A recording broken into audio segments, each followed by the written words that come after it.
ബാലപീഡനക്കേസിൽ വൈദികനായ Robin Vadakkumchery ശിക്ഷിക്കപ്പെട്ടതോടെ നെഞ്ചിടിക്കുന്നത് കന്യാസ്ത്രീയെ പീഡിപ്പിച്ച കേസിൽ അറസ്റ്റിലായി തടവിൽ കഴിയേണ്ടി വന്ന ബിഷപ്പ് ഫ്രാങ്കോ മുളയ്ക്കനാണ്.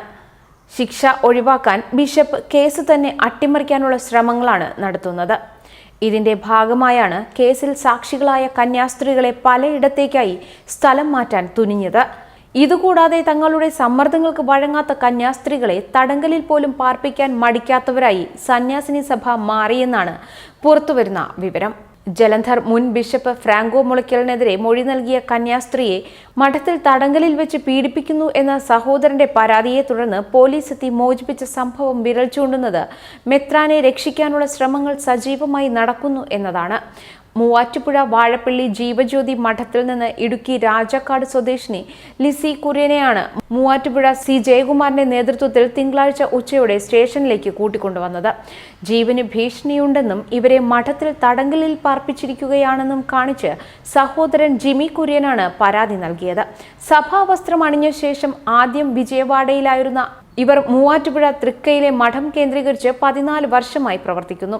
തുടർന്ന് സിസ്റ്റർ ഓരോ മഠങ്ങളും പ്രൊവിൻസുകളും കേന്ദ്രീകരിച്ച് പ്രേക്ഷിത പ്രവർത്തനങ്ങളും കൗൺസിലിങ്ങുകളും നടത്തിവരികയായിരുന്നു. ഇതിനിടെയാണ് കുറവിലങ്ങാട് മഠത്തിലെ കന്യാസ്ത്രീയെ പീഡിപ്പിച്ച സംഭവത്തിൽ ബിഷപ്പിനെതിരെ മൊഴി കൊടുത്തത്.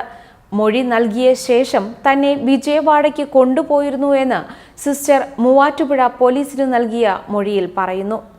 പിന്നീട് 2 കന്യാസ്ത്രീകൾക്കൊപ്പം ആലുവയിലെത്തിയ സിസ്റ്ററെ രോഗിയായ അമ്മയെ കാണിക്കാൻ തൊടുപുഴയ്ക്ക് വിട്ടിരുന്നു.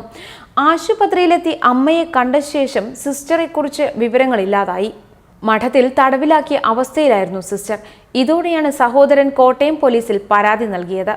ഫ്രാങ്കോ മുളയ്ക്കലിന്റെ കേസിൽ ഉൾപ്പെട്ട സിസ്റ്ററുമായി അടുപ്പമുള്ള ഇവർ ബിഷപ്പിനെതിരെ മൊഴി നൽകിയത് മഠാധികാരികളെ ചൊടിപ്പിച്ചിരുന്നു. ഇതാണ് ഇവരെ പുറം ലോകവുമായി ബന്ധപ്പെടാൻ അനുവദിക്കാതെ മഠത്തിൽ തടങ്കലിലെന്ന പോലെ പാർപ്പിക്കാൻ കാരണമെന്നും പറയുന്നു.